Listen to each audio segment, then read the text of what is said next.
He froze, he slept, he farted, he whined, he was convicted, and now he is grifting. Hat tip to Ron Filipkowski for that post. Donald Trump, of course, you now know, was convicted on all 34 felony counts from his criminal trial. The jury took about 12 hours to deliberate.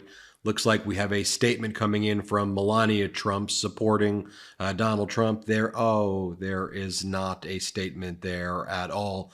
Yet Donald Trump is continuing to grift off of this guilty verdict now that he's a convicted felon. Donald Trump sees this as a money-making opportunity for himself. First off, you have people in MAGA world posting things like this. Today was our George Floyd moment. How despicable is that with that ridiculous post? Donald Trump just posted, "I am a political prisoner. I was just convicted in a rigged witch hunt trial. I did nothing wrong!" Exclamation point. Joe Biden needs to get the message that his chances of a second term end today. If you can't afford to donate, I want you to take care of your family first. But if you can, please chip in at this moment and say, "I stand with Donald Trump." And there are more posts like that over and over again, the ranting and ravings of a madman. Here's another post that he just did. DonaldJTrump.com. It's not a prosecution, it's a persecution. And then it sends you to the site to donate. Donald Trump reposts the right-wing pundit Jonathan Turley, the MAGA lawyer, who says, "The one thing we didn't know is really what he was found guilty of." I mean, this right-wing MAGA media propaganda is just so utterly destructive and utterly pathetic. The jury received instructions, 12 jurors, a fair and impartial jury who Donald Trump got to select along with the prosecution, deliberated all of the evidence. After all of the evidence, they heard all of the facts, and they reached a jury verdict regarding the falsification of business records. They were aware of what the criminal charge was. They were very aware of what was going on. And the fact that you have people masquerading as knowledgeable lawyers just saying this filth is just, as a lawyer, it's so upsetting to even see. Donald Trump then posts in all caps, "This was a disgrace, a rigged trial by a conflicted judge who is corrupt. We will fight for our Constitution. This is long from over." Well, sentencing is July 11th. You can present your justification to Justice Merchan why you shouldn't be locked up in prison. The prosecution will talk about your conduct, your lack of remorse, your attacks on the judge, your attacks on the court, your attack on the jury, your attack on the process. 10 separate times you were held in contempt, and likely other times you could have. There'll be a probation report as well, and we'll see the outcome of that on July 11th. Frankly, the fact that you weren't locked up immediately and placed in custody, I think already gave you the benefit of the doubt where you shouldn't have got one. Here's the next post from Donald Trump. Did you guess that it was going to be a grifty fundraiser? You guessed right. "I'm a political prisoner!" Exclamation point. Breaking. "Corrupt New York court finds Trump guilty. Stand with Trump. Please donate." Then in all caps, by the way, it's post from Donald Trump. Then he writes, "My civil rights have been totally violated with this highly political, unconstitutional, and election interfering witch hunt. Our failing nation is being laughed at all over the world because of you. We're being laughed at because of your behavior. And people across the world are wondering, how did the United States of America, how was one of its major political parties taken over by by someone like you?"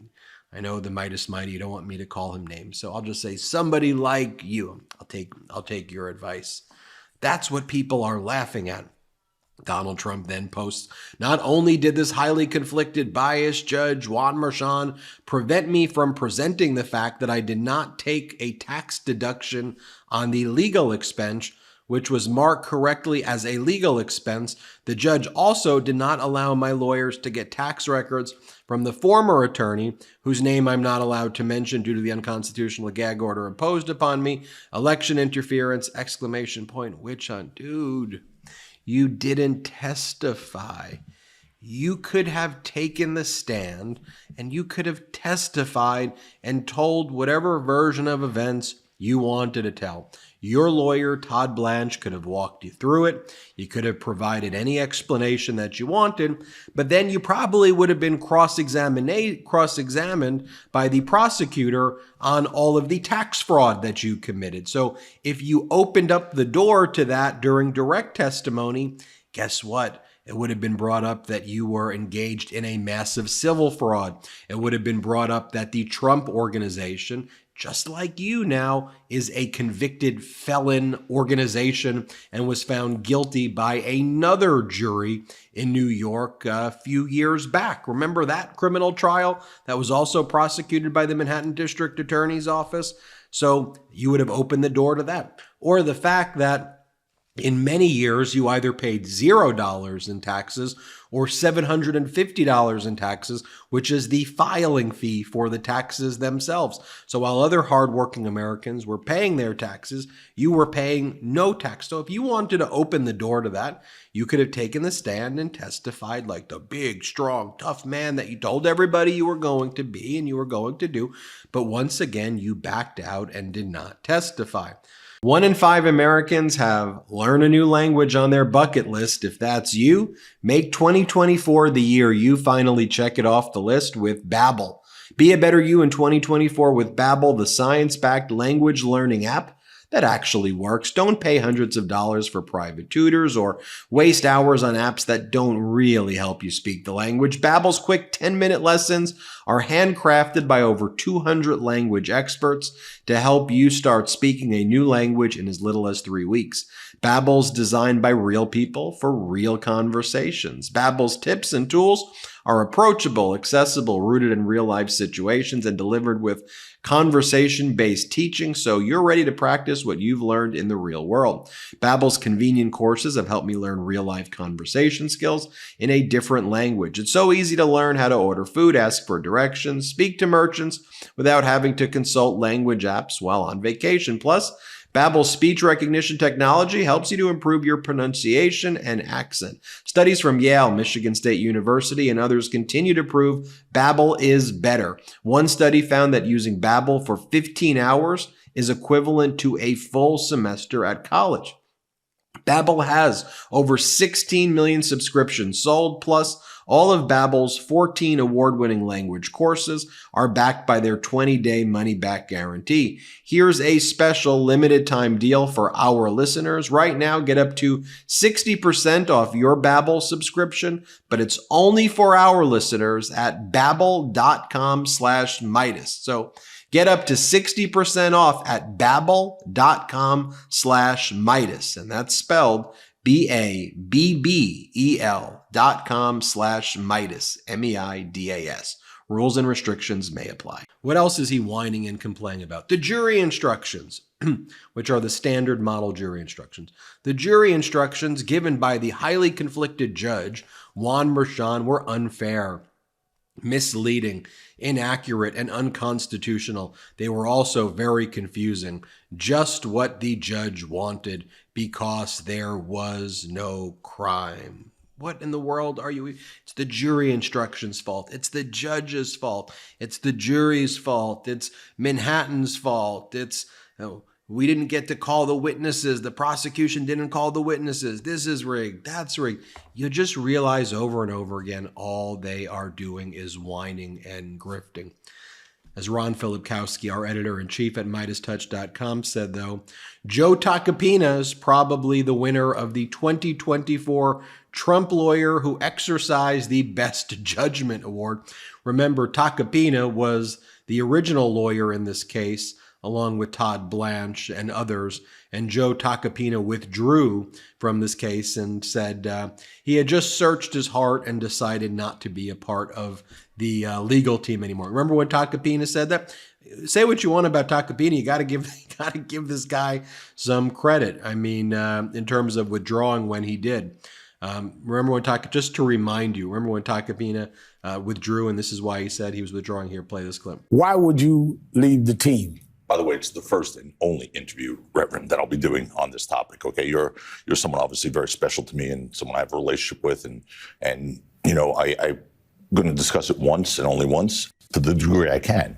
I left the team because it was just my time. I had to follow my compass, and my compass told me it was my time there was done. There are a lot of personal reasons that went into that, things that I can and won't discuss. I also have ASAP Rocky's trial coming up this year, which is going to take most of my year. The attention that's going to be put into that case, there's a lot riding on that for that young man, his wife, and his family. But there are personal reasons. And as much as I'd love to discuss them, I just can't, because while I see many lawyers, ex-lawyers of the president, go on television once they're removed from the team or leave the team and discuss him and his legal team and have something to say and criticize everyone around, it's not professional. It's petty ante. It shows a lack of confidence in oneself when you go out there and do that. There's also a fiduciary obligation. So regardless of how I feel personally, I have to stay close to the vest when it comes to the exact personal reasons. Reverend, you and I are very close. We can always talk about that.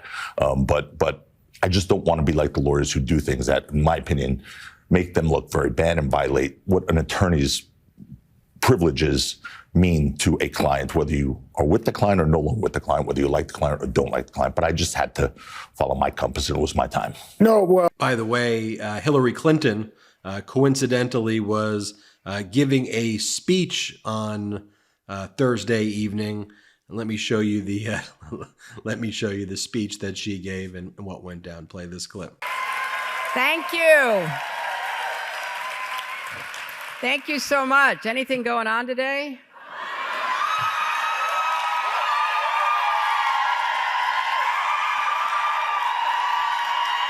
Here's the post from E. Jean Carroll, the photograph of Stormy Daniels right there, and it says, "Justice!" Exclamation point, exclamation point. Gotta love that. And here is Donald Trump, the convicted felon, walking out of the courthouse, looking like he's all alone right here. Let's just show you this video of Donald Trump walking out. Play this clip.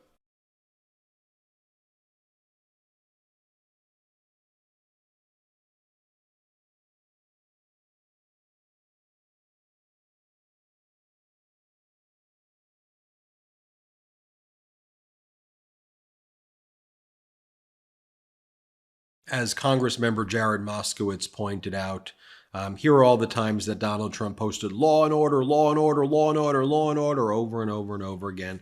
But like with all things Donald Trump, just a complete and utter hypocrite, a complete and utter liar. Here's the verdict form so you can see it for yourself. All 34 counts.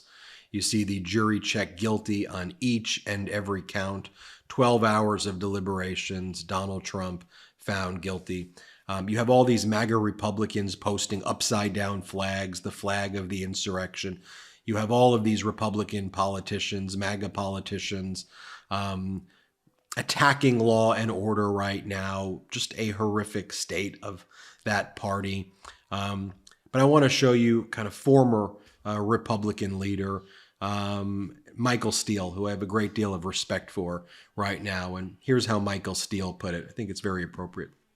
Michael Steele goes, "After the verdict, I wanted to wait, to digest this moment, to better appreciate it for what it is, what it isn't, and what it means for all of us going forward. I sorted through the gloating and the threats, the whining and the half-baked assumptions. But most importantly, out of all of that, I found comfort in this truth. No one is above the law, affirmed by 12 citizens. Hashtag humbled by the rule of law." When I think about this moment of Donald Trump and Don Jr. in that small conference room while they were sitting there as the jury was deliberating, and as I think about Donald Trump surrounded by junk food and sodas and candy, and he and Don Jr. talking about posting mean tweets, I'll play it for you in a second. I reflect upon the fact that that's what they were like in the Oval Office. And that's what they want our country to return to. It's a disgrace. It's humiliating. It's embarrassing to hear Don Jr. go, "Hey, Dad, you want to send some mean tweets?" And then Donald's like, "I'm really proud of you, son, for your mean tweets on social media." This is what they did to the Oval Office. This is who they are. Let me show you this clip.